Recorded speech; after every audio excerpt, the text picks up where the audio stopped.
예수님 이름으로 기도합니다. 아멘, 아멘, 아멘, 아멘. 할렐루야. 우리 또 복음 안에서 교제케 된 우리 모든 시청하고 계시는 모든 분들, 주 안의 형제 자매들에게 주님의 사랑과 또 은혜가 충만하시기를 기도합니다. 우리는 계속해서 죽음 총체적인 복음, 하나님께서 유일하게 모든 인류를 이처럼 사랑하셔서 그 무엇으로도 희망을 찾을 수 없었던 이 죄 가운데 영원한 저주와 심판 아래 놓였던 오늘 인생들의 허락하신 복음, 하나님의 총체적인 복음을 주님이 우리에게 허락하셔서 복음의 진수라고 할 수 있는 성경의 모든 이 큰 산맥 안에 거기에 감추어진 이 복음의 광맥을 찾아내서 그것을 정말 모두가 듣고 알 수 있도록 그 복음의 전모를 궁전처럼 아주 웅장한 복음의 궁전을 우리에게 안내해 주시고 그 속에 그 하나하나 깃들어 있는 하나님의 그 사랑과 그 완전하신 주님의 우리를 향한 그 구원의 손길을 하나하나 우리가 찾아 들어가는 그러한 그 여정을 우리가 이제 가고 있습니다. 영원한 하나님의 나라를 우리에게 알려주고 싶으셔서 요한계시록에는 하나님께서 새하늘과 새 땅에 예비하신 그 새 예루살렘 성을 보여주시잖아요. 새 예루살렘 성. 인간의 언어로 묘사할 방법이 없고 알아들을 수가 없기 때문에 우리가 최대한 알아들을 수 있는 방법으로 그 아름다운 성, 새 예루살렘 성을 우리에게 보여주시듯이 로마서를 복음의 궁전이라고 이렇게 표현을 해보았습니다.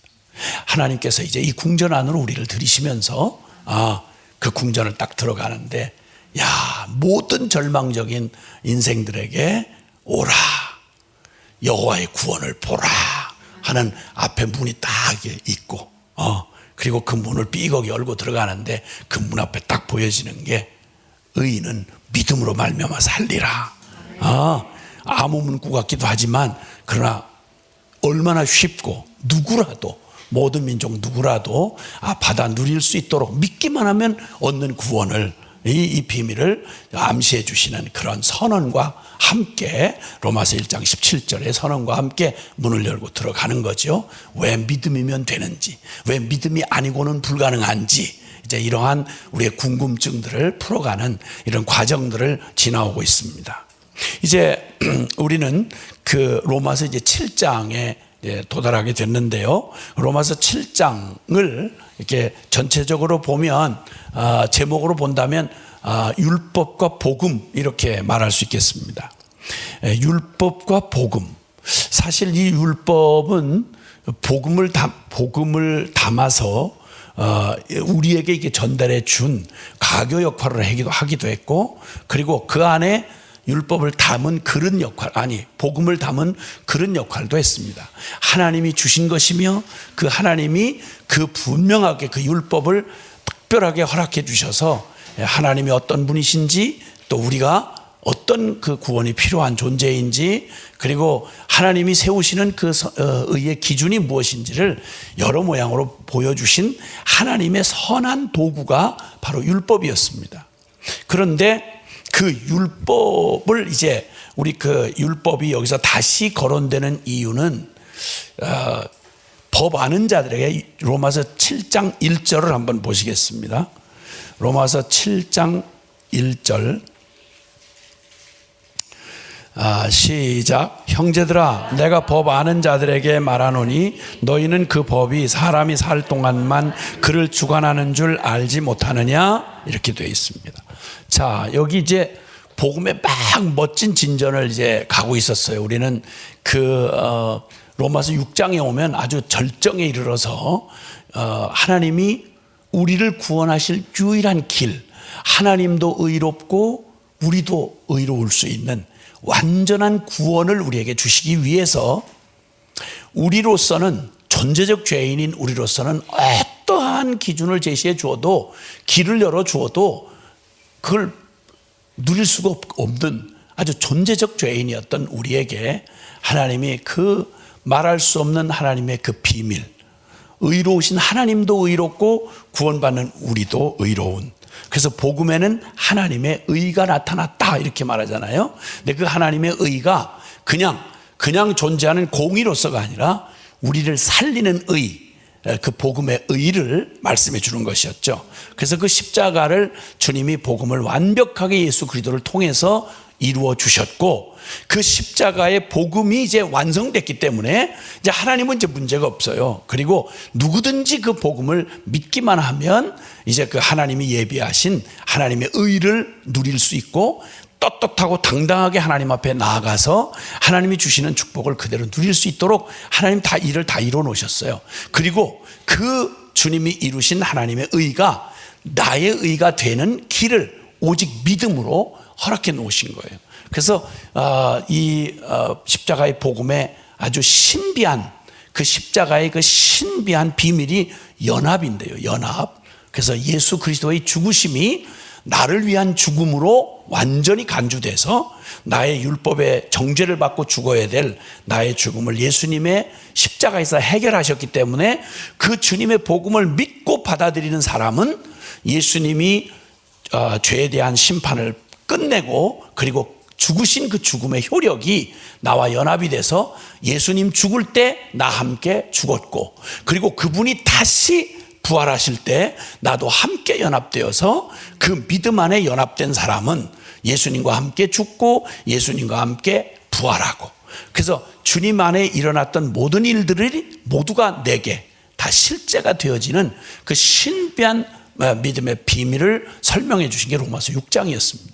그러니까 하나님이 이루신 십자가의 도의 복음이 내 안에서 실제가 되어서 그분의 죽음과 부활에 참여하여 이제는 옛 생명이 아니라 이젠 새 생명으로서 살아가는 그러한 그 삶을 열어놓으신 그 비밀을 말씀해 주시면서 그 믿음으로 여기고 드리고, 그리고 계속 신뢰하는 믿음으로 그 복음을 실제 삶으로 누려가는 비밀을 6장이 얘기를 했습니다. 자, 그러니 이 놀라운 얘기가 이제 되어졌으니까 이젠 드디어 우리 앞에 그냥 그 믿음의 결과로, 믿음으로 살아가는 자의 그 축복이 그냥 그대로 그냥 펼쳐져서 그 멋진 그냥 축복의 그 들판을 막 다름질할 수 있도록 8장으로 이어져야 되는데 중간에 7장이 딱 등장을 하는 거예요. 7장이 딱 등장을 해요. 그런데 그 등장하는 주제가 바로 뭐냐면 다시 율법 얘기가 또 나오는 거예요. 그래서 여기에 이 복음이 이루어 놓으신 그 모든 놀라운 이 복음을 마저 함께 좀 누려야 되는데 그 장애를 안고 있는 사람들이 있어요. 항상 율법이라는 코에 걸려서 이걸 넘어서지 못하는 사람들, 여기 법하는 자들 이렇게 얘기되어 있어요. 이 법하는 사람들이란 첫째는 유대인을 말하죠. 유대인들에게 이제 율법이 주어졌으니까요. 그래서 첫째는 유대인이고요. 그 다음에 나중에 유대인의 버금가는 사람이 됐든지 어쨌든 율법주의자라고 할 수 있는, 그래서 바로 이 법하는 사람들에게 내가 말하는데 라고 그 사람들에게 걸려있는 문제를 해결해 주기 위해서 7장이 쓰여지고 있다는 것을 알 수 있는 것입니다. 자, 그러면 여기서 이 7장을 이해하는 일에 뭐가 자꾸 이렇게 이 율법을 법하는 사람들, 율법주의자들이 뭐에 자꾸만 걸려서 이렇게 복음을 온전히 못 누리고 어려움을 겪는지에 대해서 좀 알아볼 필요가 있어요. 이 얘기가 굉장히 그 중요한 주제가 되는 건요, 초대교회를 가장 어지럽히고 괴롭혔던 사람들이 이 사람들이에요. 이 법하는 사람들, 유대인 내지는 심지어는 예수님을 믿겠다고 까지 얘기를 했는데, 예수님을 메시아로 받아들인다 이렇게 말해놓고도 여전히 자신들을 좀 특별한 계층의 사람들로 생각을 하고 자꾸만 여기저기 이방인 교회를 찾아다니면서 바울을 통해서 세워졌던 그 수많은 이방 교회를 가서 있는 대로 해코지를 하고 그냥 흔들어 놓고 어렵게 했던 사람들이 바로 유대인 출신의 할례파들, 즉 할례라고 하는 건 율법에 그냥 그 언약을 맺는 백성을 상징하는 아주 중요한, 오늘날로 말하면 세례와 같은 거죠. 그래서 그것을 주장하는 사람들에 의해서 이 복음의 빛을 가리우고 헷갈리게 만들고 그냥 끈질기게 그 사람들을 사명감을 가지고 그 짓을 하고 돌아다녔던 사람들이 대다수 그랬고요. 그런 거짓 교사들 뿐만 아니라 실제 사도들조차도 과도기적인, 그러니까 이 바울도 역시 그런 사람이었죠. 유대인으로서 율법주의자였어요. 이건 분명히 하나님이 주신 거고 구약성경 전체가 다 율법으로 되어져 있으니까요. 그렇게 이제 함께 누려왔던 사람들 중에 초대교회 예수님의 12제자 사도들조차도 이걸 벗어나는데 굉장히 어려움이 많았어요. 그리고 이 당시에도 이 로마서가 기록될 당시쯤만 해도 그때까지도 여전히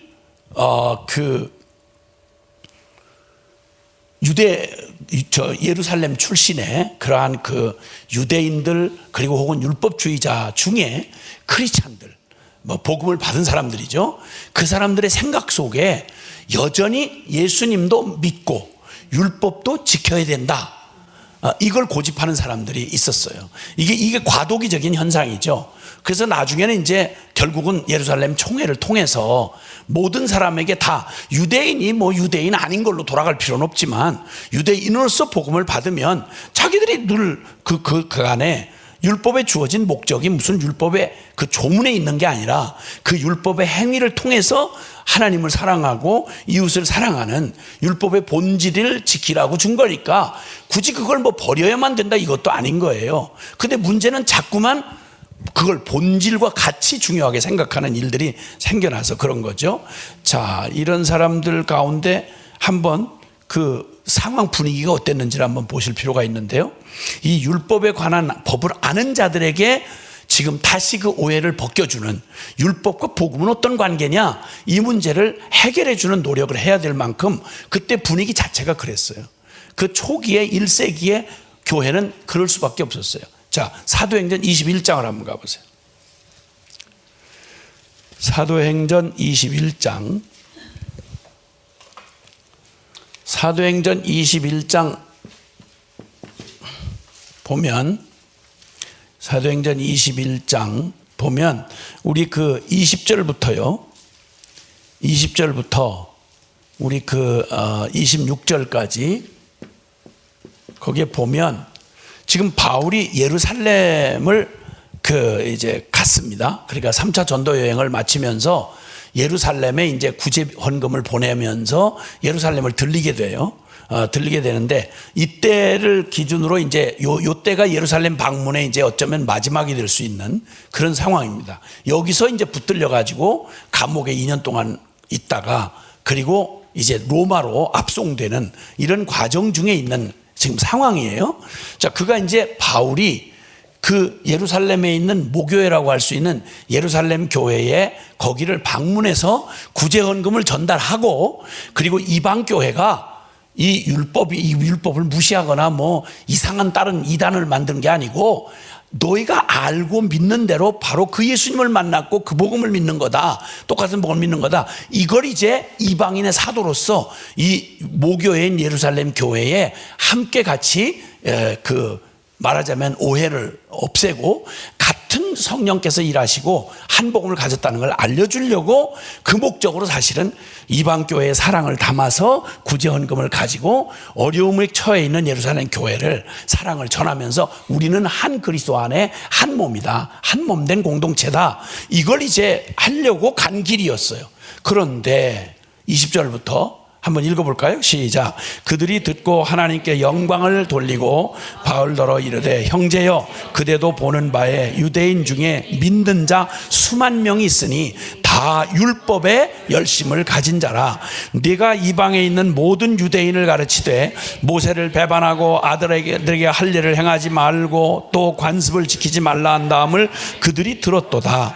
그러면 어찌할꼬? 그들이 필연 그대가 온 것을 들으리니 우리가 말하는 이대로 하라. 서원한 네 사람이 우리에게 있으니 그들을 데리고 함께 결례를 행하고 그들을 위하여 비용을 내어 머리를 깎게 하라. 그러면 모든 사람이 그대에 대하여 위하여 들은 것이 사실이 아니고 그대도 율법을 지켜 행하는 줄로 알 것이라. 주를 믿는 이방인에게는 우리에게 의생의 제물과 피와 목매어 죽인 것과 음행을 피할 것을 결의하고 편지하였느니라 하니, 바울이 이 사람들을 데리고 이튿날 그들과 함께 결례를 행하고 성전에 들어가서 각 사람을 위하여 제사 드릴 때까지의 결례 기간이 만기된 것을 신고하니라. 아멘. 뭘 지금 무서워하고 있는지 아시겠죠? 뭘 무서워하고 있는지. 지금 바울이 이방에 많은 교회들이 생겼다는 걸 예루살렘 다 알아요. 그런데 저 바울이 소문이 들려오기를, 저 바울이 모든 유대인들에게 율법을 막 무시하고, 야, 모세의 율법, 모세를 배반하고 할례도 하지 말고 그리고 관습도 지키지 말라. 저거 완전히 저거 사입이다. 저 완전히 잘못된 극단이다, 이단이다, 이러면서 말하는 사람들이 믿는 자들 수만 명 가운데 적지 않게 많다는 거예요. 이게 복음을 받았다는 예루살렘 교회도 이렇다니까요. 이걸 못 벗어나는 거예요. 그러니까 율법 자체를 갖다 무시하고, 야, 율법 그거 다 헛거야. 그거 예수 믿으면 끝나는 거야. 뭘 그 구질구질하게 또 그거야. 할례는 미쳤냐? 왜 할례를 하냐? 물론 아주 극단적인 태도를 율법으로 다시 이 복음을 왜곡시켜서 끌고 가려는 거짓 교사들이 그럴 때 막 치열하게 싸웠어요. 그래서 할례가 복음하고 상관이 없다라고 하는 말도 사실은 했었고요.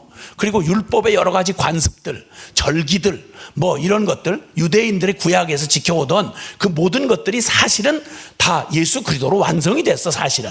그런데 유대인들이 이걸 공격받는 줄 알고, 그리고 막 지금 이제 그 오해를 한다 하는 거예요. 그러니까 이 사람들이 본질을 알기도 전에 오해를 하고, 네가 율법 무시하고 뭐 새 복음을 받았으니 이제 이거 다 헛거다, 이렇게 말한다는 너의 그 하나님에 대한 태도에 대해서 오해를 갖고 있으니 네가 좀 율법을, 우리도 안다. 이거 예루살렘 총회에서 얘기했던 25절에 한 말이 사도행전 15장에서 그때 막 이 문제가 불거졌을 때 그때 이미 정리한 거예요. 총회에서 정리해가지고 주를 믿는 이방인에게는 유대인을 이방인으로 돌아가서 막 그런 걸 다 율법에 관련된 모든 건 다 내빼려라, 이렇게 말하자는 거예요. 왜냐하면 그게 무슨 잘못된 게 아니니까. 그래서 우리가 이방인들에게는 뭐 할례 받아라 뭐하라 이런 걸 요구하지 말고, 우상의 제물과 피해와 목매어 죽인 것과 음행을 피할 것을 결의하고 편지하였느니라. 우리도 안다. 우리도 알고 당신이, 바울과 당신의 일행들이 율법을 무시하거나 뭐 이렇게 다른 뭔가 성경 아닌 것에서 나온 이상한 복음, 사이비 복음을 얘기하지 않는 줄은 우리가 안다. 그런데 이 꼴통 같은 유대인들이 있으니까, 이 법하는 자들이 있으니 그냥 본질로 가기도 전에 저거 뭐야? 저 무슨 파야 저거? 어느 교파야? 예배 순서를 왜 있다고 그래? 이게 뭐야? 아니 그 뭐 올기를 여기다 들여놨어? 기타를 쳐? 뭐 이러면서 또 막 난리 치는 사람들 있잖아요. 본질하고 아무 상관도 없이. 제가 그 과정을 겪었거든요.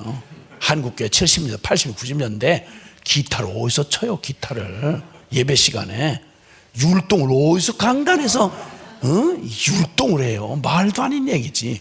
어디 이런 식으로 나와서 설교를 해요? 말도 안 되는 거예요. 넥타이에 그냥. 그러니까 그 얘기를 따지고 갈 것도 없고, 넥타이가 우리나라 게 아니잖아요, 그게. 아이고. 지금도 저쪽 스리랑카 같은 나라는 그 더운 나라거든요.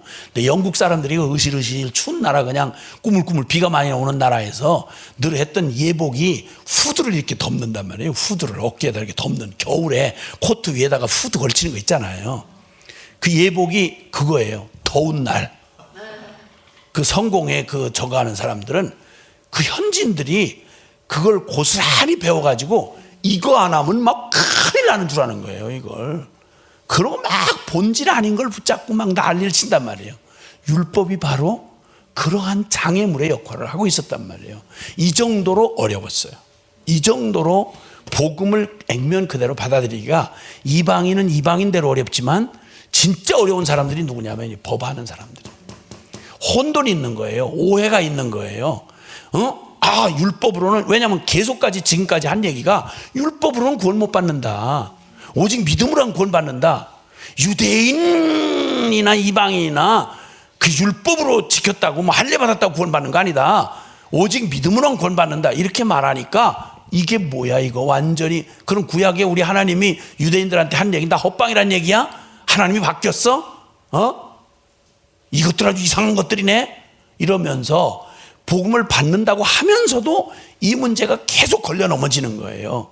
자, 이런 배경을 가지고 알고 있어야 이 얘기를 왜 이렇게 우리는 개념이 없잖아. 우리는 이방인 출신이기 때문에 율법을 모르는 우리한테 뭘 율법 가지고 저렇게 난리를 자고 얘기를 하고 복잡하게 저러나. 근데 사실은 기득권층은 유대인이잖아요. 왜냐하면 복음이 거기를 통해서 왔으니까. 그래서 복음을 이게 실어 나르는 하나님의 그 통로가 율법이었기 때문에 분명히 하나님이 주신 거 맞아요.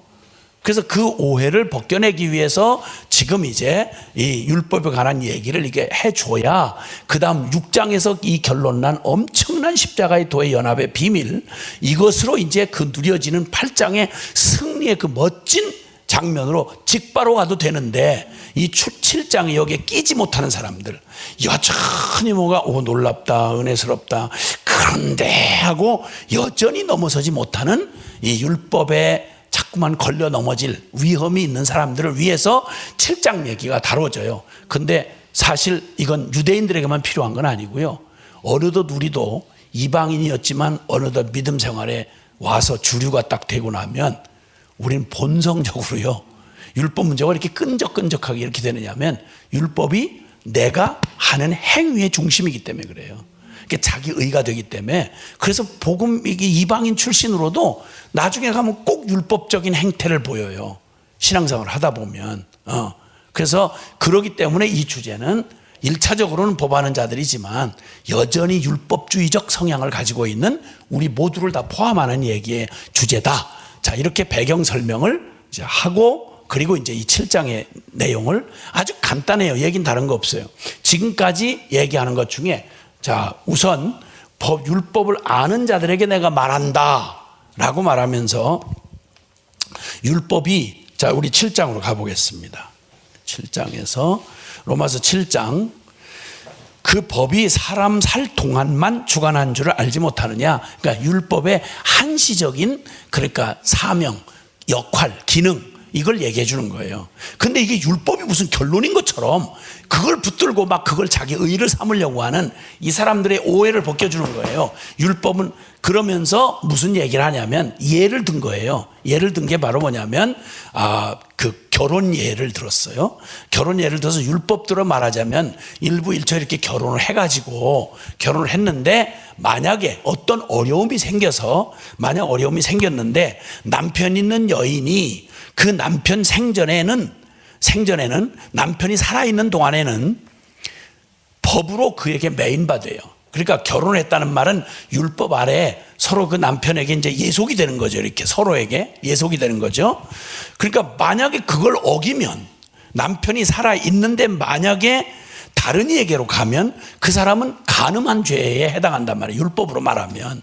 근데 이제 율법에 분명히 그게 있지만 이 결혼에 관한 법은, 율법은 그 살아있는 동안, 남편이 살아있는 동안만 우리가 구속을 받는다는 거예요. 그러니까 남편 사후에는 다른 이에게 가도 그게 절대 그 간음이거나 그게 아니라는 거예요. 그러니까 여기서 이 예를 들어서 말해주는 말이 뭐냐면, 죄인인 우리에게 말이죠, 빚을 진 사람에게 채무자가 있죠, 채권자가 있다 그러면 채권자한테 늘 그 사람에게, 그 사람이 영향 아래 안 할 수가 없어요. 내가 재산을 혹시 생겨도 내가 빚을 갚을 게 남아있잖아요. 그럼 채권자가 1순위로 내 재산을 먼저 그 사람이 선택을 하는 거예요.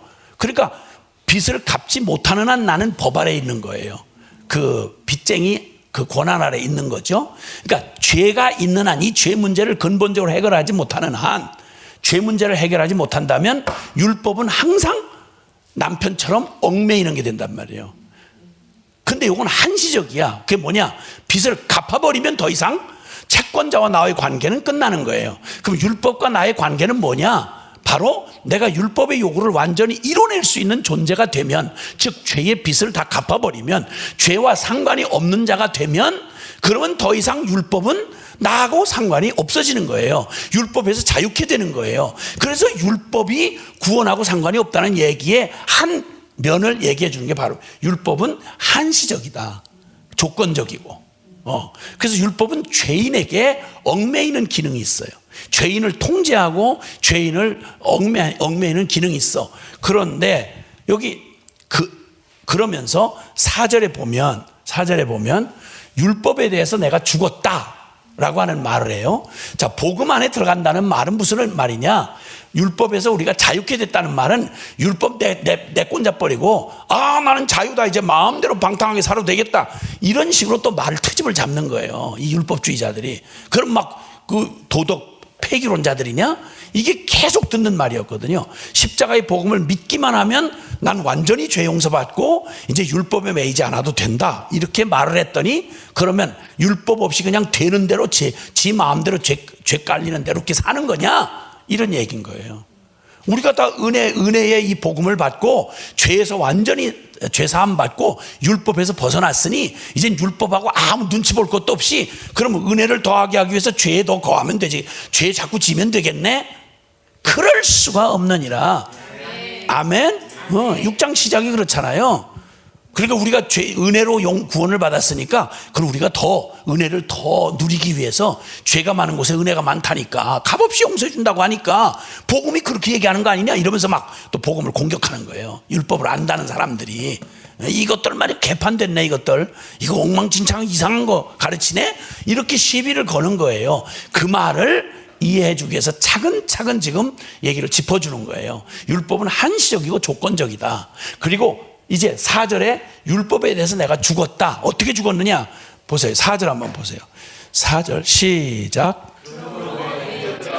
너희도 그리스도의 몸으로 말미암아 율법에 대하여 죽임을 당하였으니 이는 다르니 곧 죽은 자 가운데서 살아나신 이에게 가서 우리가 하나님을 위하여 열매를 맺게 하려 함이니라. 아멘.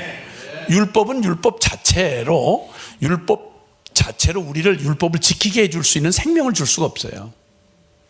우리의 생명을 바꿔줄 수는 없어요. 율법은 기준은 제시하지만 이렇게 살아라, 해라, 하지 말아라, 이게 옳다, 이게 그르다, 이렇게 기준은 정해줄 수 있지만 그걸 그렇게 살 수 있는 능력까지 줄 수는 없는 거예요. 그냥 법이에요. 우리가 아는 대로 그냥 법이에요. 우리가 지금 아는 대한민국 헌법 있듯이 교통법규 있듯이 법이에요. 이 율법이라는 건 더도들도 아니에요. 그런데 형제들아, 너희도 그리스도의 몸으로 말미암아, 지금 십자가에서 이루신 일 때문에 우리가 율법에 대하여 죽임을 당하였다. 예수님이 율법의 마침이 되시기 위해서, 율법의 끝이 뭐냐면 죄의 싹시 사망이에요. 율법을 어기면 율법 공의에 의해서 심판받아 죽으면 끝이에요. 거기까지가 율법의 기능이에요. 근데 예수님께서 우리가 그 법 아래 매여 있던 우리의 옛 그 병든 죄의 몸을, 당신이 우리의 옛 자아를 함께 가지고 율법의 마지막 그 정죄인 매달려서 하나님 앞에 심판을 받아 죽으심으로 너희도 함께 이제 율법의 그 멍에, 율법의 요구에서 죽임을 당했다. 율법에 대해 죽었다는 거예요. 그래서 이 얘기를 설명하려니까 앞에 남편과의, 율법 중에 남편과의 관계를 얘기하는 거예요. 그러니까 남편이 죽으면 그 다음에 다른 이에게 가도 그게 절대 간음이거나 그게 아니라는 거예요. 왜냐하면 율법은 더 이상 그 문제에 관한 한 남편이 죽었기 때문에 이제 부부로서의 매이는 법에 대해는 끝이 난 거예요. 그 얘기를 비유로 들어가지고 이제 너희도 율법에 대해서는 이제 죽임을 당했다는 거예요. 그러니까 더 이상 율법은 너희를 정죄하거나 너희를 판단할 수가 없다는 거예요. 아멘. 그렇게 하신 이유가 뭐라고요? 다시 우리의 새로운 남편 되시는 예수 그리스도에게 가서, 이제 이전에는 내가 죄 있던 나에게서 벗어나서 예수님에게 가서 우리로 하나님을 위하여 열매를 맺게 하려 하심이라. 할렐루야. 네, 그 얘기예요. 그래서 우리가 육신에 있을 때에는 율법으로 말미암는 죄의 정욕이 우리 지체 중에서 역사해서 우리로 사망을 위하여 열매를 맺게 하였더니, 그러니까 우리가 존재적인 죄인이다 보니까 아무리 율법을 갖다가 들이대고 너 이래라 저래라 이렇게 얘기를 해줘도, 기준을 정해줘도 우리에게 맺혀지는 열매는 죄의 열매밖에 맺을 게 없었다는 거예요. 그러니까 율법 그냥 끌어안고 그냥 죄의 열매를 따면서 그냥 그 꽃을 따면서 열매를 안 맺으려고 용을 썼지만, 그러나 궁극 결론은 나는 언제라도 죄를 맺을 수밖에 없는 죄의 몸이었더랬다. 그러니까 이건 죽고 끝나지 않는 한 이건 해결이 안 되는데, 우리를 십자가에서 이걸 이 슬프고 끔찍했던 나의 불가능한 나를 십자가 율법에서 이제 죽게 하시고, 더 이상 이제는 율법의 눈치를 보거나 정죄를 보거나 거기 그것 때문에 막 이걸 막 이루어야 내가 살아남지 않겠나 이렇게 하는 데서 끝이 나고, 이 얽매였던 모든 것에서 죽고 벗어났으므로, 이러므로 우리가 이제는 막 구원 받으려고, 내가 구원 받으려고 이렇게 막 지켜서 율법을 지켜서 어느 지점에 가면 구원을 받겠지, 즉 행위로 구원을 받겠다는 거예요. 내가 막 나를 갈고 닦고 막 그 순결하게 하고 내가 나 회개하고 나를 갈고 닦으면 어느 지점에 가서 거기 가서 내가 의로운 존재가 될 수 있겠지 하는, 나는 죄인인데, 존재적 죄인인데 내가 이렇게 막 율법을 배우고 알아가지고 이걸 지켜서 그 구원에 도달하려고 하는 걸 율법주의라 그래요. 이걸 행위라고 그러고. 그러니까 당초부터 안 된다는 거예요. 왜냐하면 사과나무가 아무리 용을 쓴다고 감나무가 될 수 없는 것처럼 죄인이 아무리 해도 우리의 존재가 그런데 달리 할 수가 없다는 거예요. 율법을 모를 때는 몰라서 죄를 지었어. 근데 율법을 알고는 두 가지예요. 율법을 알면 하나는 정죄감에 계속 시달려야 되고, 또 하나는 외식을 하고, 그렇게 못 살면서 형식만 쓱 갖춰놓고 그걸 자기 의로 삼아가지고 난 유대인이야, 난 율법 지켰어 이러고 난 판단하면서 지같이 스스로 자기 신뢰를 하는 그 외식, 요게 바리새인들이었죠. 요게 바리새인들. 그 얘기를 하는 거예요. 그래서 율법에 대해서 죽었다, 요까지 이렇게 설명하는 거예요. 자, 그 다음에 7절 한번 보세요. 자, 여기서 이런 질문이 또 율법 법하는 사람들이 하고 싶은 질문이 또 나와요. 시작. 그런즉 우리가 무슨 말하리요? 율법이 죄냐? 예, 바로 그 질문이에요. 이 법하는 사람들이 복음을 받아들이기가 자꾸 쭈밋거려지는 이유가 뭐냐면, 그러면 복음 참 좋다, 그런데 율법으로는 안 된다, 율법으로는 우리가 율법으로는 의에 이를 수가 없다, 그러니까 율법 가지고는 구원을 못 받는다 이러니까, 그럼 율법이 죄냐? 율법이 잘못된 거냐? 이 말이에요. 이게 이제 율법에 온통 자존심을 다 가지고 있고 율법을 평생 붙들고 살아왔던 사람들한테는 이거보다 황당한 게 없는 거예요. 이 말을 지금 우리 현대적으로 한번 표현을 한다면 이런 얘기죠. 직분 가지고 구원 못 받아요. 세례 받았다고 구원 못 받아요. 장로교인 무슨 감리교인 무슨 교인 교파에 속했다고 구원받는 거 아니에요. 기적이 나타났다고 당신 구원받는 거 아니에요. 나는 모태신앙이기 때문에 구원받았다 아니에요. 장로님도 장로님이기 때문에 구원받았다 아니에요. 이런 막 성질 내는 거죠. 뭐. 이게 무슨 얘기예요? 내가 어떡하고 지금 내가 어떻게 사는데 이게 건방지게 어떤 놈이 이게 와가지고 이따구 쏘라고 난리야? 똑같은 거예요. 지금 똑같은 거. 그럼 내가 뭐 그러면 장로 된 게 다 잘못됐다는 거냐? 교파가 다 썩었다는 말이냐? 뭐 다 세례가 다 헛거란 말이냐? 이런 얘기인 거예요. 그게 헛거란 말은 아니죠. 그렇죠? 근데 그게 생명을 대신할 수는 없다는 거예요. 아멘. 그러니까 니고데모가 당황한 거예요. 니고데모야말로 모든 율법과 할례와 모든 자격과 성경 지식과 모든 걸 다 가진 사람이에요. 율법의 의로 흠이 없었어요. 평생을 자기 딴에는 율법을 지켜보려고 애를 썼던 사람이에요. 근데 확신이 안 되는 거죠. 왜냐하면 자기가 아는 만큼 자기가 살 수가 없는 거예요. 그리고 자기 존재가 한 번은 이겼다고 해서, 어제까지는 잘 살았다고 해서 오늘도 잘 산다는 보장은 없는 거예요. 그 오늘까지 했다고 해서 죽기 바로 오늘 저녁 7시에 죽을 건데 6시까지 7시 59분에 6시 59분에 막판에 죄 짓고 이러면 다 도루묵이 되는 거예요. 불안하기 짝이 없는 거예요.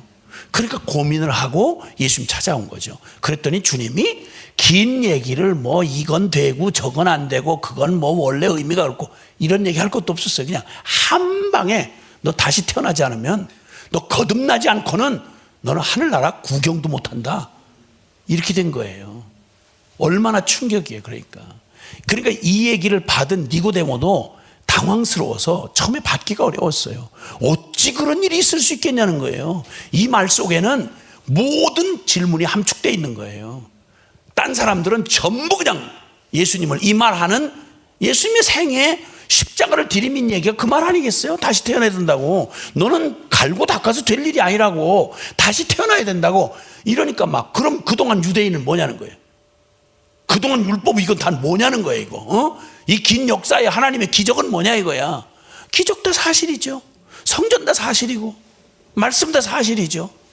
근데 그게 우리의 존재적인 이 죄의 운명을 바꿔놓을 수는 없는 거예요. 없는 거예요. 그 얘기를 하니까 그럼 이스라엘 다 까뭉개는 것 같은 얘기를 하니까 잡아 죽인 거예요. 예수님을. 예수님 잡아 죽였다니까.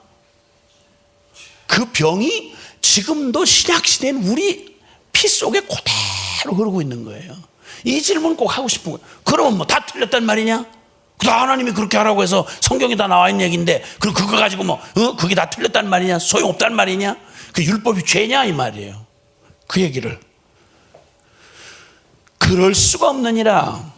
율법으로 말미암지 않고는 내가 죄를 알지 못하였으니 율법이 탐내지 말라 하지 아니하였더라면 내가 탐심이 내 안에 있었죠. 죄가 있죠. 죄가 있죠. 죄가 있어요. 죄가 있는데 주님이 조목조목 죄란 이런 거야. 그래서 십계명으로 말하고 그걸 613가지로 얘기했단 말이에요. 율법이. 그럼 율법 조문을 이렇게 할 때마다 우린 뭐가 뭔지 몰라요. 이렇게 다 우리 안에 일단 죄가 있어. 내가 존재적인 죄인이야. 그런데 주님이 계명을 얘기하신단 말이에요. 너 살인하지 말아라. 그때 비로소 내 안에 살인 죄가 들어있네. 이렇게 아는 거예요. 무슨 말씀인지 아시겠죠? 율법이 오면 우리 안에 있는 죄라고 하는 이 실체가 얼마나 다양한 모든 죄의 수억만 가지의 죄를 여기다 담고 있는지를 드러내 주는 거예요. 그냥 저거 할 때는 잘 몰라요. 자기가 직접 부딪힌 얘기 아닐 때는 죄인이지만 나 그걸 생각 못 해봤는데요 이래요. 그런데 그 죄목을 딱 요런 건 죄야 그러면 비로소 내 안에 있는 이 죄의 에너지가 세상에 그런 죄도 갖고 있었네. 저런 세상에 그런 살기도 있었네. 그런 음란도 있었네. 이러면서 죄가 구체적으로 드러나는 거예요. 박다하는 이 빛이 우리 잘 아시겠지만 간단하게 드러나는 것만 해도 빛의 스펙트럼이 우리 프리즘에다 통과시키면 빛의 스펙트럼이 나타나잖아요. 빨주노초 파남보 이렇게. 그 색깔이 우리에게 존재에 부딪혀가지고 이 빛이 부딪히면 우리 지금 이 총천연색 칼납 이게 그냥 그대로 나타나가지고 이게 색깔 구분이 이렇게 아름답고 멋있고 막 이렇게 하는 이게 빛 속에 그냥 빛 속에 포함되어 있었던 거란 말이에요.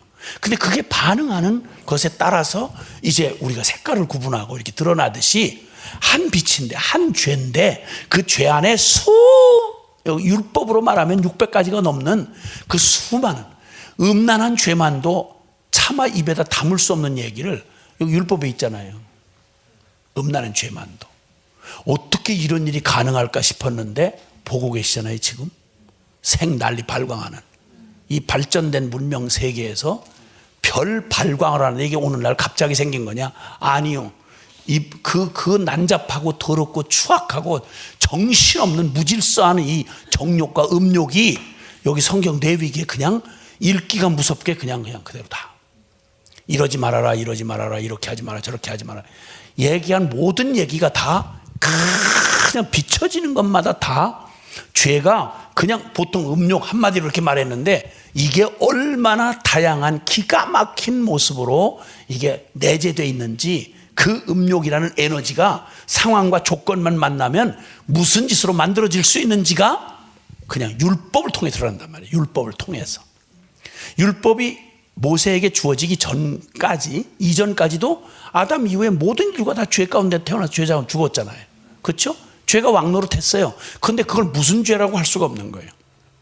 교통법이 생기기 전에는요 지멋대로 막 갈지자로 가든지 막 거꾸로 가든지 막 뒤로 가든지 막 바닥으로 뒤집어져 가지고 가든지 뭐 누가 뭐라고 못해요. 근데 법이 딱 정해지고 나면 그러면 법규를 어긴 게 되는 거예요. 불법이 생기는 거고, 그게 잘못됐다 하는 기준이 분명히 생기니까 율법이 바로 그 기능을 했다는 거예요. 이 얘기하는 거예요. 율법이 죄냐는 오해, 이런 걸 가지고 있는, 왜 율법으로는 구원 못 받는다, 오직 믿음으로는 구원받는다 이랬더니 율법을 알고 크게 막 치를 떨도록 자기 자존심이 다 걸려있고 평생 그거 하나 가지고 자기 의를 삼았던 사람들이, 그럼 율법이 죄란 말이냐? 12절 한번 보세요. 대답이 있어요. 시작. 이로 보건대 율법은 거룩하고 계명도 거룩하고 의로우며 선하도다. 예, 오해하지 말라는 거예요. 지금 복음에서 말하는 율법은 구원 못 받는다, 이 얘기의 의미는 그 율법이 틀렸다, 죄다, 뭐 그게 잘못된 거다, 이렇게 말하는 게 아니라는 거예요. 율법이 왜 잘못됐냐는 거예요. 거룩하고 계명도 거룩하고 의롭고 선하다. 그럼 모순이 생기잖아요. 어떻게 그 선한 그 율법 때문에 우리가 더욱 죄가 우리가 구원을 못 받느냐? 그 무슨 말이냐? 하나님이 그거 지키면 구원받는다고 얘기를 했는데 그 얘기를 설명해 주는 거예요. 13절에 시작. 그런즉 선한 것이 내게 사망이 되었느냐? 그럴 수 없느니라. 오직 죄가 죄로 드러나기 위하여 선한 그것으로 말미암아 나를 죽게 만들었으니 이는 계명으로 말미암아 죄로 힘이 죄되게 하려 함이라. 자, 아멘. 12절과 13절에 율법은 본래적으로 그 오해 없애라, 율법은 선하고 완전하다. 그런데 그 율법을 우리에게 주신 이유는 네가 이 율법을 지키면 구원받을 수 있다라고 하는, 율법을 지키면 행위로 네가 노력해서 애를 써서 지키면 있을 수 있다고 준 게 아니라는 거예요. 그게 그 이유는 거꾸로, 율법주의자들이 잘못 생각하는 거 거꾸로 반대예요. 율법주의자는 내가 이 율법을 지키고 노력해서 이 율법의 기준에 도달하면 내가 의로워져서 구원받는다. 이게 행위, 율법주의의 문제인 거예요. 무슨 얘기인지 이해되시나요? 예. 거기는 철저한 전제가 있는 거예요. 무서운 전제. 그게 뭔지 아세요? 내가 쓸모 있다, 이 말이에요. 흔한 말로 성선설, 성악설 이런 얘기 하잖아요. 사람은 원래 악한 게 아니다, 선하다. 근데 환경이, 그냥 운명이 그렇게 잘못 만나가지고 그렇게 된 거다, 이런 얘기 하잖아요. 이게 인본주의의 가장 근본이에요. 근데 성경은 정확히 말해요. 넌 틀렸어, 안 돼, 이 말이에요.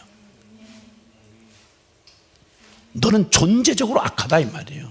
그러니까 거기에 악하기 때문에 뭘 좋은 걸 갖다 줘도 그것 가지고는 그 자체는 옳아, 좋아. 그런데 내가 그것을 감당할 만한 선한 존재가 아니기 때문에 그래서 쓸모가 없다는 거예요. 그래서 너가 얼마나 심각하게 복음이 필요한, 은혜가 필요한 죄인인지를 알게 하려고 주님이 율법을 주셨다는 거예요.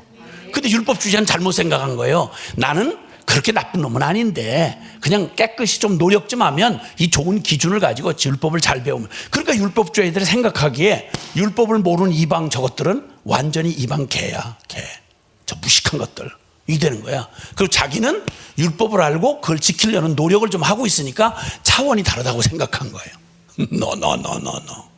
깊은 오해를 갖고 있었던 게 바로 유대인이고, 그들이 결국 직면해야 될 게, 그래서 결국 그들이 얼마나 소망 없는 죄인인지, 아주 존재적 죄인인지를 알게 해주기 위하여 주님이 율법을 주셨다는 거예요. 그러니까 율법의 기능은 바로 뭐냐면, 여기서 그 유명한 얘기가 나오는 거예요. 율법의 기능은, 율법은 우리를 죄인인데, 원래 죄인인데 나 진짜 죄인이구나, 나 끝났구나, 이렇게 해서 내게서 어떤 희망도 없음을 발견하고 구원자가 필요한 걸 깨닫게 해주는 계몽선생이다, 이 말이에요. 계몽선생.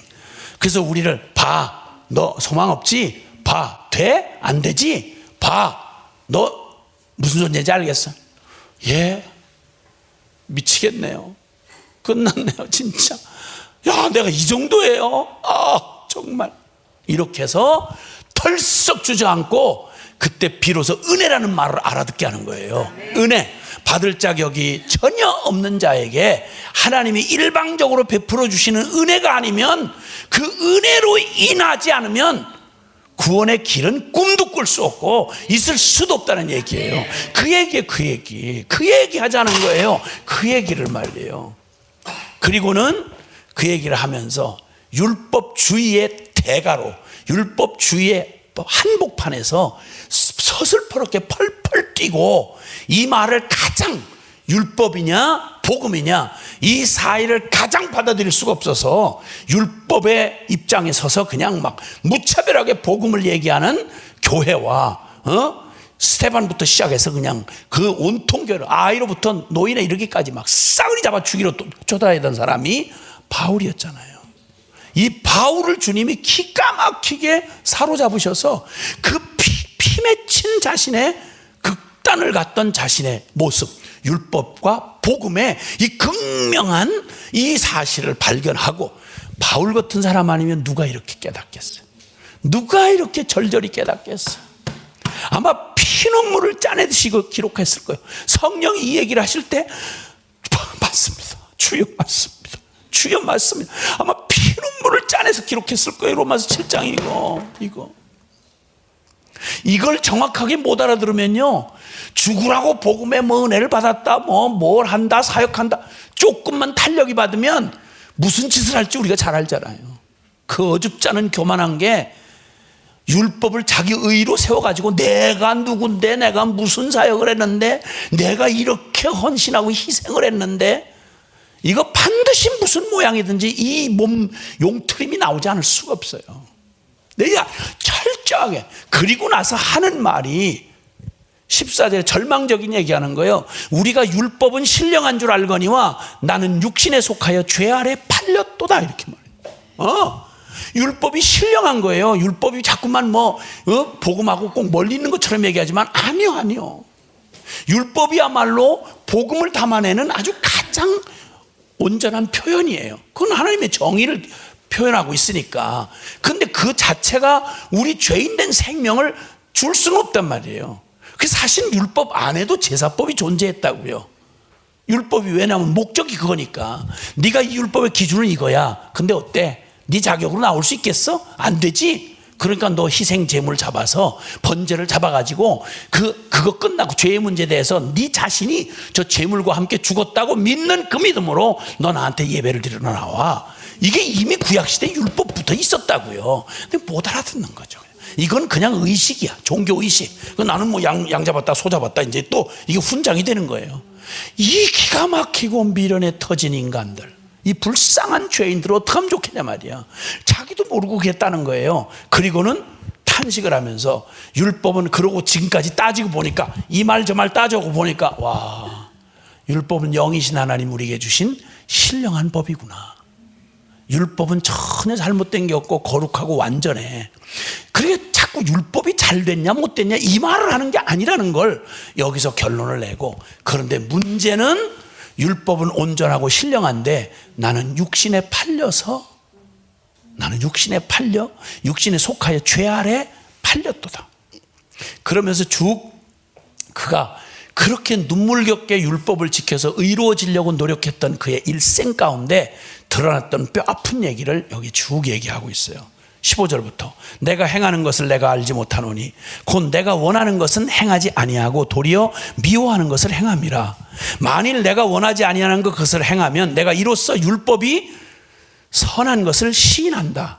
왜? 내 양심이 소리를 지르는 거예요. 그러니까 율법을 들으면 이게 다 옳은 건 줄 알겠어. 그래서 그런데 내 속사람으로, 내 영의 저 깊은 양심과 속사람은 율법을 지켜야 된다는 거, 옳은 걸 알겠어. 그래서 그걸 지키려고 애를 썼어. 근데 이 빌어먹을 원하지도 않는, 그건 꼭 율법은 일부러 내가 기억을 해내야 되고 그걸 일부러 쥐어짜서 내가 그대로 하도록 노력을 해야 되는데, 매일 아침 뭔가 잃어버린 거 찾듯이 그걸 이렇게 해야 되는데, 그래서 말씀 들을 때마다 찔리고 정죄감이 오고, 맞아 그렇게 살아야 되는데, 진짜 왜 또 나는 그런 짓을 했나, 이렇게 계속 이러는 걸 보면 내가 두 가지 원이 따로 있다는 거예요. 내 속사람으로는 하나님의 법이, 정의가, 율법이 옳은 줄 알겠어. 그런데 나는 이상하게도 내가 원하지 않고 도리어 미워하는, 왜 그런 짓을 해? 이거 인간도 아니야. 왜 그따구 생각을 자꾸 해? 그런 것을 자꾸만 내 안에서, 이건 율법은 일부러 기억하고 지키려고 애를 써야 간신히 생각이 낫다 없어졌다 이러는데, 원하지 않는 이 기가 막힐 저주받은 죄의 정욕은 끊이지도 않고 지치지도 않고 곤비지도 않고 그냥 눈만 떴다 하면 그냥 무의식 중에도 이놈에게 내가 원하지 않는 그 죄 가운데로 나를 사로잡아 간다는 거예요. 그 얘기를 쭉 하는 거예요. 이제는 내가 그것을 행하는 자가 내가 아니요 내 속에 거하는 죄라는 사실을 인정하지 않을 수가 없다. 그러니까 실제 나는 죄에 속한 놈이지 율법을 지킨다고 노력한다고 해서 율법에 속한 사람이 아니고 태생적으로 나는 율법과 정의를 저절로 지키는 선한 존재가 아니라 내 속에 죄가 거한다. 이걸 알게 된단 말이에요. 그리고는 그 유명한 구절 얘기하잖아요. 20절부터 24절까지 한번 보세요. 시작. 만일 내가 원하지 아니하는 그것을 하면 이를 행하는 자는 내가 아니요 내 속에 거하는 죄니라. 그러므로 내가 한 법을 깨달았노니 곧 선을 행하기 원하는 나에게 악이 함께 있는 것이로다. 내 속사람으로는 하나님의 법을 즐거워하되 내 지체 속에서 한 다른 법이 내 마음의 법과 싸워 내 지체 속에 있는 죄의 법으로 나를 사로잡는 것을 보는도다. 오호라 나는 이 사망의 몸에서 누가 나를 건져내랴. 두 가지 내적 갈등이 존재를 하고 있는데 그럼 나는 어느 편에 있다고요? 양쪽에 있다고요? 이 편에도 있고 선한 편에도 있고 악한 편에도 있다고요? 아니면 내가 지금 어느 편에 있다고 지금 탄식을 하는 거예요? 24절에 지금 오라 나는 어디에 있다고요? 사망의 몸에 있다고요. 병든 자아에 나는 아주 뿌리 깊이 내 존재는 아야. 뭐 고민과 갈등은 해요. 왜? 일말의 양심은 좀 남아있으니까. 그런데다가 율법으로 훈련을 받아 놓으니까 양심이 막 소리를 치면 맞아. 그러니까 율법이 옳은 줄은 알겠어. 그런데 옳은 줄 인정한다고 해서 그렇게 사라지진 않는 거예요. 늘 갈등이 있을 때 나는 항상 내가 원래 속해 있는 데는 난 존재적으로 죄짱아찌구나. 존재적 죄인이구나. 이걸 거듭거듭 확인할 뿐인 거예요. 아무리 노력을 하다가도 보면 항상 내 위치가 막 여긴 아니야 이거야 하고 애를 쓰는데 이놈의 발은 떼지질 않는 거예요. 여기 사망의 몸에 붙어 있는 거예요.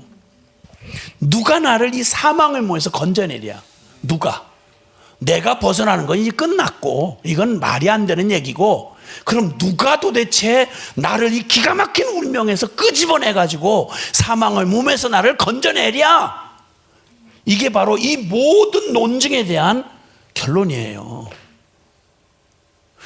야, 법하는 자들아 라고 시작했던 이 얘기, 이 이유 저 핑계가고 그리고 이러고 들이대는 자들에게 설명을 쭉 해오다가 마지막, 그래 너 법 아는 거 나도 법 지켰어.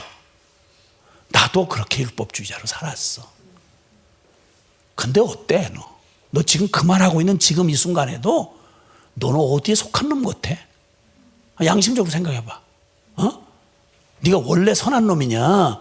아주 죄 짱아찌냐 너? 나는 고백하지 않을 수가 없다. 오호라 나는 곤고한 사람이라. 누가 나를 이 사망의 몸에서 건져내랴. 이게 어떻게 자기 의가 되냐고요.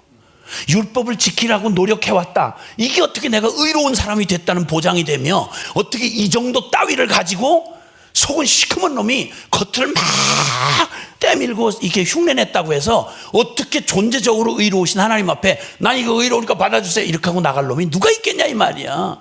그러니까 이 법하는 자들아 말해놓고 나도 법 알았었어. 그런데 이 탄식이 나와. 누가 우리를 여기서 건져주지?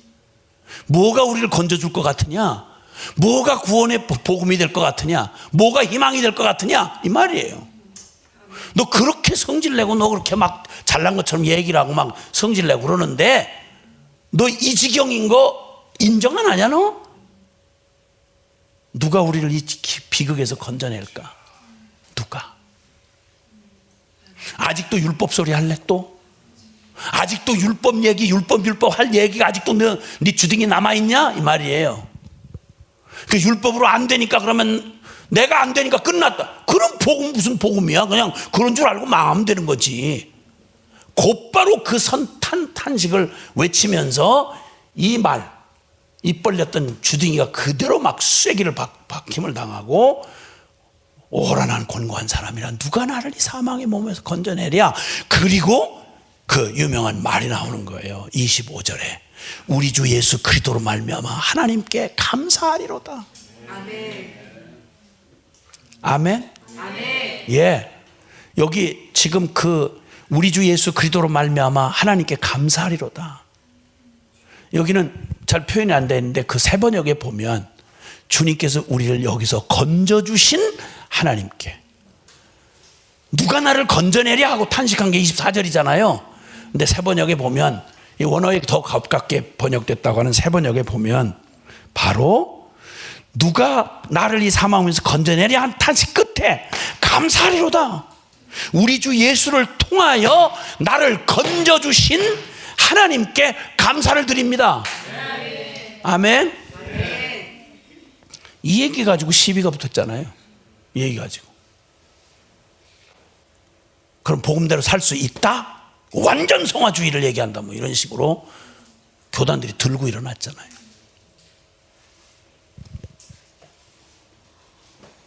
아니 세상의 얘기를 여기까지 와서 이 얘기를 못 알아들으면, 못 알아듣는 게 아니라 알아들으려고 하질 않는 거죠. 바리새인들처럼 말하잖아요.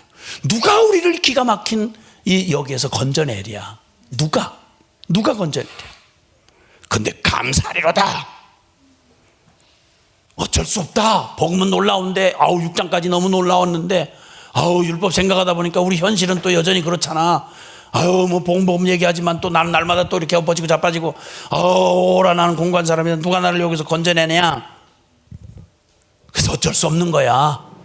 교리적으로는 완전한 거지만 그러나 현실은 그럴 수 없어. 이상한 말이 안 되는 얘기를 여전히 서로 가르치고 여전히 박수 쳐가면서 맞아 너무 놀라운 복음인데 현실은 어쩔 수 없는 거예요. 말짱 도루묵 가는 건 얘기 아니에요. 그러니까 행위로는 안 되고 믿음으로 된다는 얘기를 첫 번부터 도장을 찍고 시작하는 게 복음이란 말이에요. 그러니까 그래서 오직 의인은 행위로 사는 게 아니에요. 행위로 돌아가는 순간 연구할 것도 없다니까. 그래서 믿음에서 믿음이에요. 구원만 믿음으로 받는 게 아니라 받은 구원을 누리며 살아가는 모든 순간, 모든 영역, 그게 다 믿음 빼고 말하는 자체가 말이 안 된다는 거예요. 그 얘기 하는 거, 그 얘기. 예수 그리스도를 통하여 나를 이 사망의 몸에서 건져 주신 하나님께 감사하리로다. 그러면서 얘기 이제 혼돈되었던 이 얘기의 마지막을 꼭 잔소리 하나 붙여주듯이 마지막 절에 그래요. 그러므로 그런즉 내 자신이 마음으로는 하나님의 법을, 육신으로는 죄의 법을 섬기노라. 내 속사람 깊은 나의 존재 안에서는 하나님의 법이 옳은 줄 다 동의한다. 율법 틀렸다 맞다 이런 게 아니고 동의한다. 그러나 동의한다고 내가 그걸 인정한다고 내가 율법주의자라고 해서 율법을 말하는 원래대로 존재가 바뀌어서 그렇게 살아갈 수 있는 길을 주느냐? 그건 아니라는 거예요. 이 두 가지 모순이 존재하고 있어서 우리를 이렇게 혼돈스럽게 한다. 이 말로 마무리를 하고 그 다음에 8장으로 넘어가는 거예요. 아멘? 근데 여러분 이 주제가 말이죠. 이 주제가 얼마나 중요하냐면 이 7장 주제 하나를 가지고 율법과 복음이라는 주제를 가지고 갈라디아서가 쓰여진 거 아세요? 갈라디아서. 성령으로 시작해서 그 뜨거웠던 갈라디아 교회가요. 갈라디아 3장 한번 보세요. 갈라디아 3장. 이 주제를 얼마나 끝까지 이걸 교회가 그 복음 안에 서 있는 교회들조차도 통째로 뿌리를 흔들어요. 이거 가지고 계속 그 난리 짓을 하는 거예요. 갈라디아서 3장 한번 보세요. 1절부터. 자, 1절부터 시작. 어리석도다 갈라디아 사람들아, 예수 그리스도께서 십자가에 못 박히신 것이 너희 눈앞에 밝히 보이거늘 누가 너희를 꾀더냐. 내가 너희에게서 다만 이것을 알려 하노니 너희가 성령을 받은 것이 율법의 행위로냐? 예. 십자가가 그토록 명확하게 그렇게 강력하게 갈라디아 교회 바울 사도를 통해서 세워진 교회니까 십자가의 복음이 얼마나 명확하고 얼마나 기쁨을 받아가지고 성령 충만하게 이 교회야말로 진짜 정말 도전적인 교회였어요.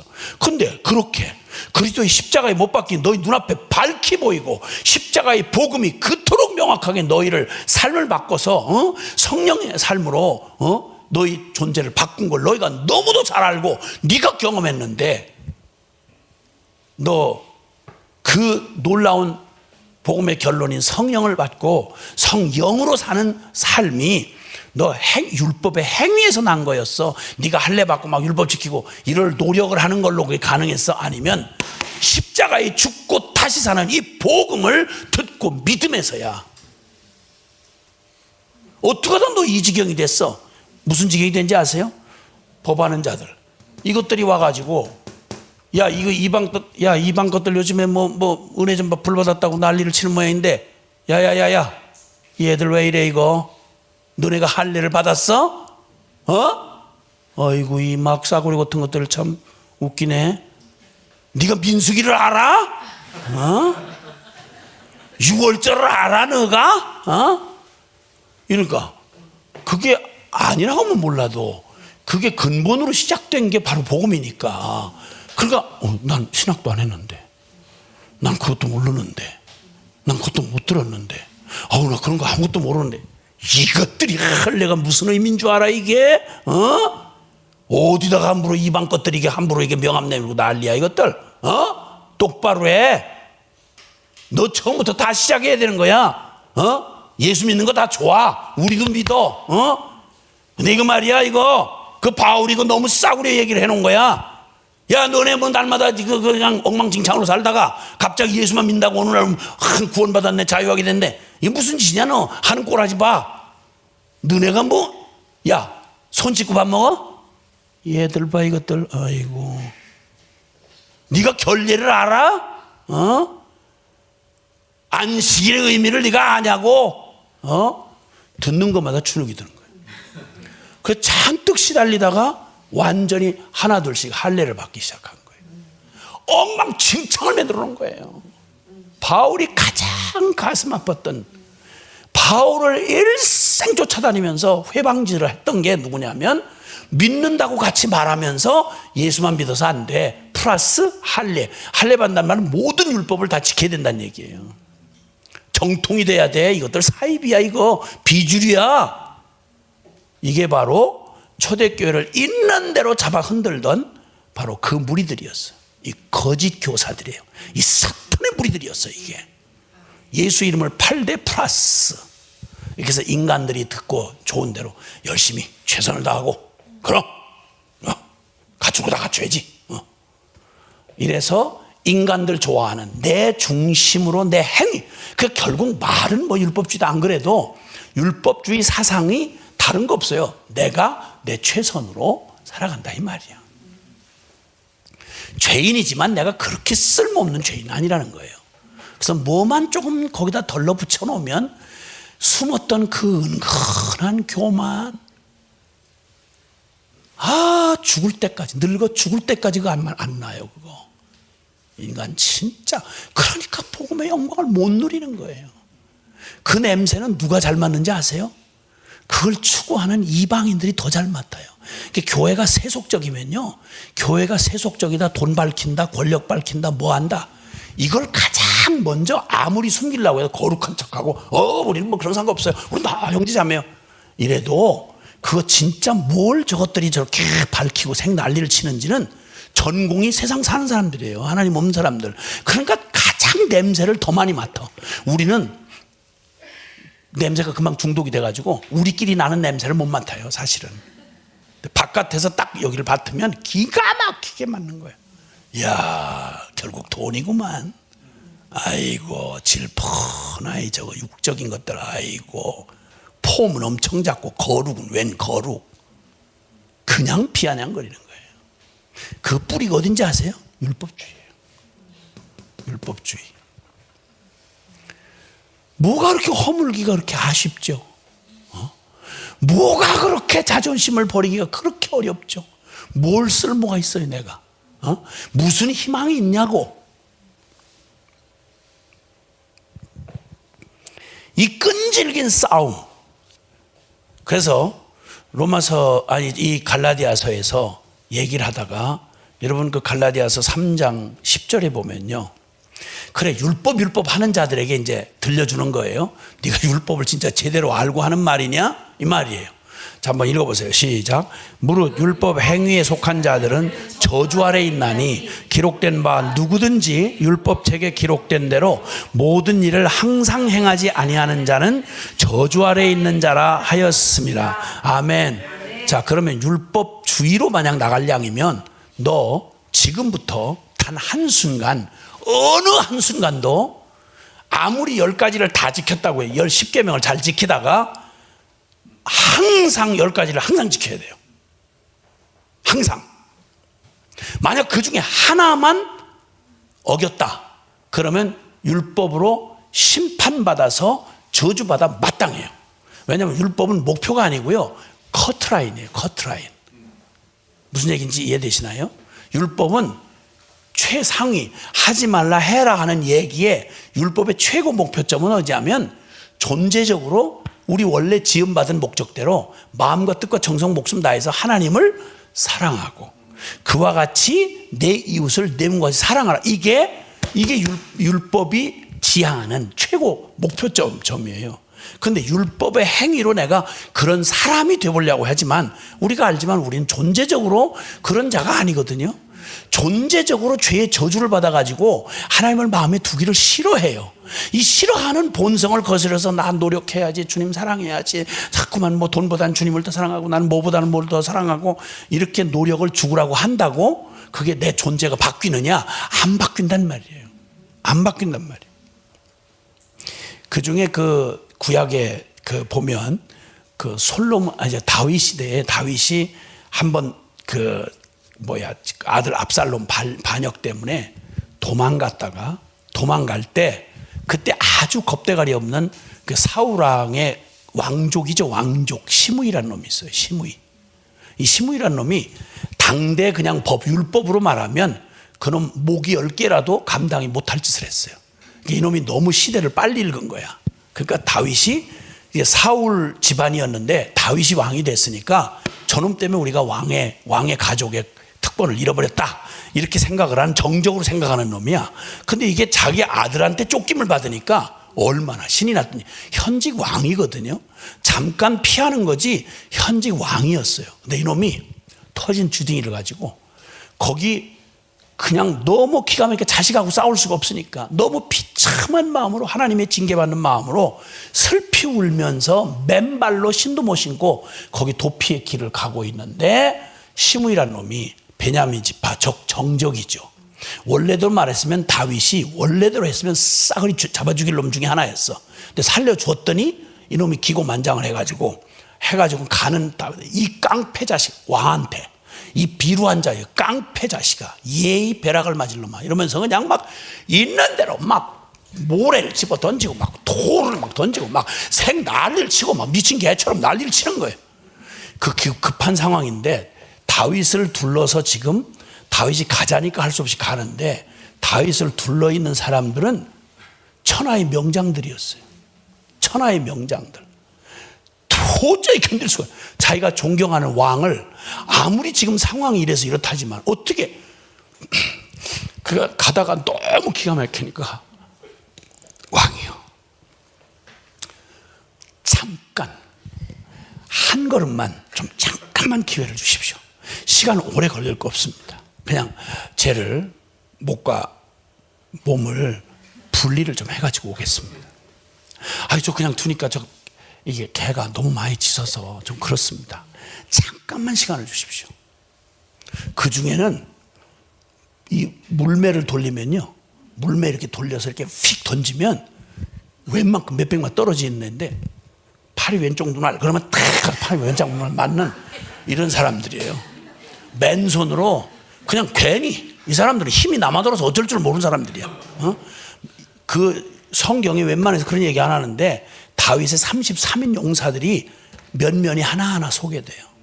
다윗이 그런 사람이었어요. 그를 둘러싸고 있는 아주 명장들이 그냥 즐비했어요. 겁대가리 없이 막 이러니까 우리나라 말로 하면 능지처참을 할 놈이야, 그 놈이.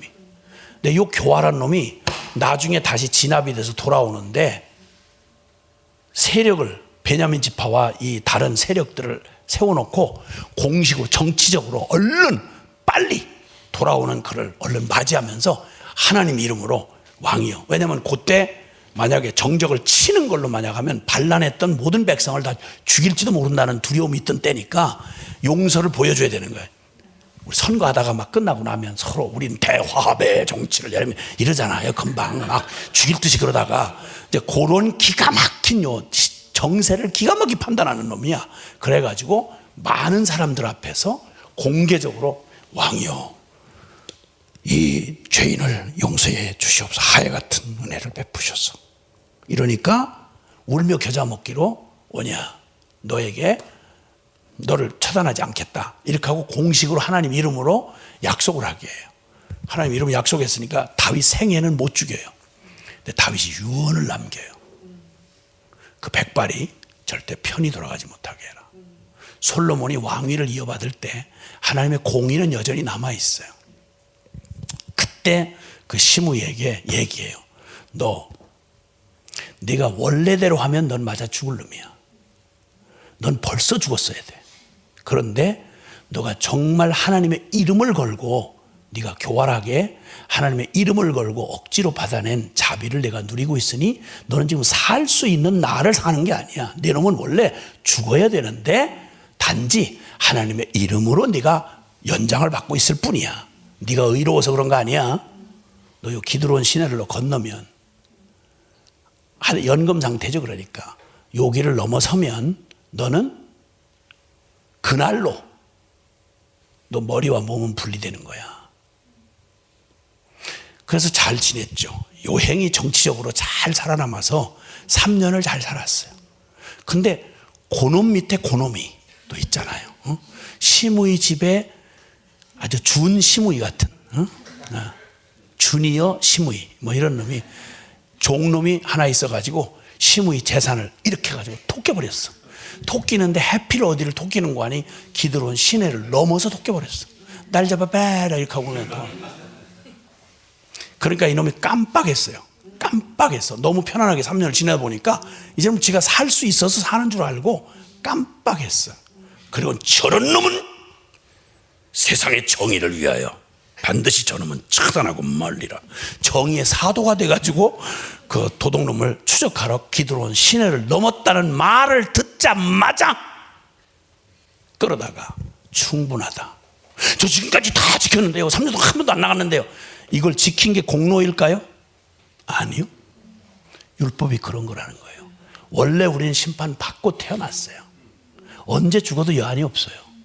율법을 지킨 건 공로가 될 수 없는데 율법주의자들이 항상 생각하기를 그게 자기가 공로인 줄 아는 거예요. 율법을 다 지켜도 공로가 안 되는데 다 지키는 건 그만둬 놓고 흉내 내기도 바빠요. 그래서 딱 한 가지만, 여기 갈라디아서 3장 10절이 그거예요. 율법을 항상 전부로 지키지 않으면 그중에 딱 하나만 어겼다, 그걸로 지옥 심판받게 정확해요. 그래서 커트라인이라는 거예요. 율법은 커트라인이에요. 커트라인은 커트라인 점수 얻었다고 이게 자랑할 게 아니고요.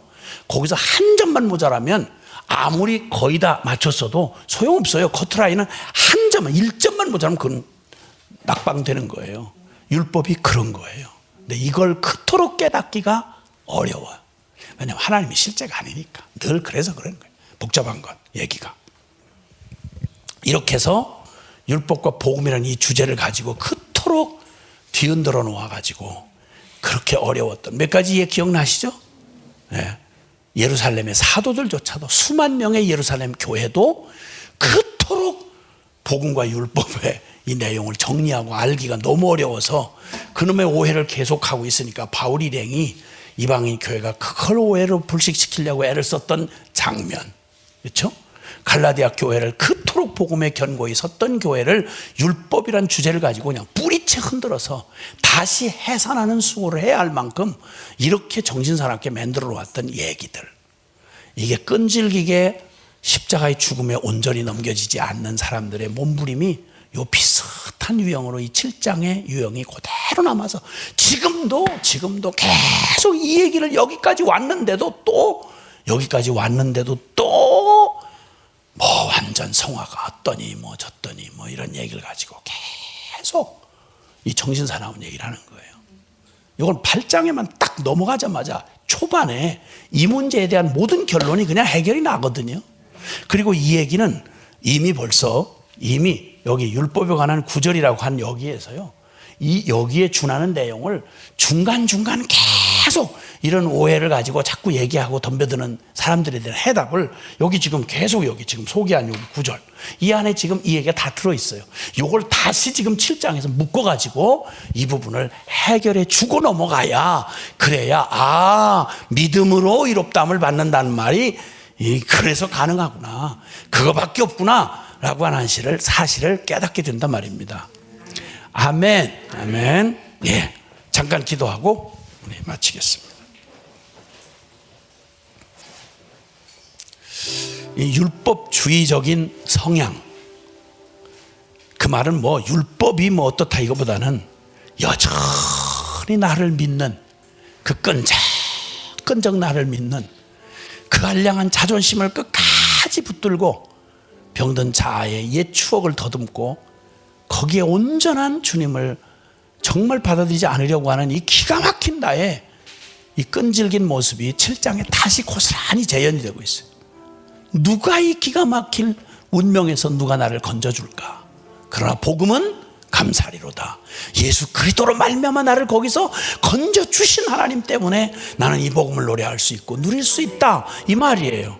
이 시간은 좀 우리 자신을 이 말씀 앞에 비춰진 우리 자신을 돌아보면서 함께 기도하겠습니다. 사랑하시는 아버지 하나님, 감사합니다. 주님 정말 감사합니다. 하나님의 아름다우신 놀라운 이 일을 저희가 기억하고 하나님 앞에 아버지 소망 없는 죄인을 주님 주시옵소서.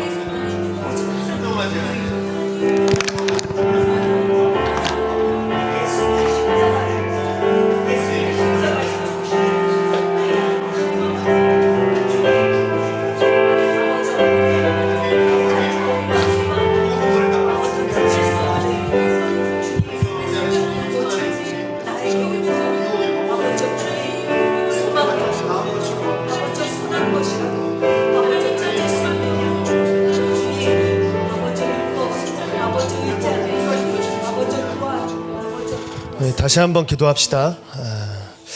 우리가 가진 직분이 무엇이냐, 세례를 받았느냐, 성경을 많이 알고 있느냐, 기적을 경험했느냐가 우리에게 주어진 하나님의 구원을 그리고 생명을 대신할 수 없습니다.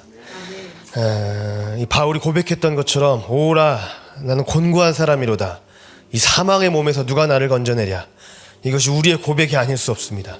하나님, 우리 행위와 노력과 우리의 어떠한 모든 것을 다 동원한다 할지라도 우리가 받을 구원과 생명은 우리 편에서 나오지 않겠습니다. 우리 주 예수 그리스도로 말미암아 하나님 아버지께 감사하리로다. 우리 감사하십시다. 오 하나님, 율법의 완성이 되셨던 우리 주 예수 그리스도를 믿는 거 말고 우리 편에서 할 수 있는 어떤 것도 없고, 그래서 그리스도로 말미암아 하나님 아버지께 감사합니다. 우리 함께 감사로 기도하십시다. 오 아버지 하나님, 찬양합니다. 경배합니다. 하나님, 우리 편에서 아무것도 할 수 없는, 세례를 받았느냐, 직분이 무엇이냐, 성경을 많이 알고 있느냐, 무엇을 가르치냐, 오 주여 아버지, 그 모든 것을, 그 어떤 것을 다 동원한다 할지라도 하나님, 내가 죄가 생명 안에 들어온 이 사망의 몸이 된 내가 하나님 어떤 것도 주여 아버지 내 편에서만 할 수 있는 구원이 무엇도 없음을 고백합니다. 누가 우리를 건져내겠습니까? 이 사망의 몸에 있는 나를 누가 바꾸겠습니까? 아버지 하나님, 우리 주 예수 그리스도로 말미암아 하나님 아버지께 감사합니다. 아버지 하나님, 아버지 복음의 하나님의 의가 나타나서 감사합니다. 오직 믿음에서 믿음으로 사는 길 말고 우리에게 아무 길도 없음을 고백합니다. 아버지 하나님, 주 찬양합니다. 주 아버지 감사합니다. 주님, 오 주님 감사합니다. 아버지 하나님, 우리의 생명이 되어주셔서 감사합니다. 우리가 도달할 수 없는 완전한 의와 율법의 완성되어 주셔서 감사합니다. 하나님, 우리의 구원도 그러했고 복음으로 사는 삶도 오직 믿음 말고 없겠습니다. 하나님, 믿음에서 믿음으로 말미암아 사는 복된 하나님 그 길로 우리를 인도하여 주시옵소서. 우리 주 예수 그리스도로 말미암아 하나님 아버지께 감사합니다. 우리 주 예수 그리스도의 이름으로 기도드립니다. 아멘. 우리 주님께 감사의 박수를 드리겠습니다. 아멘.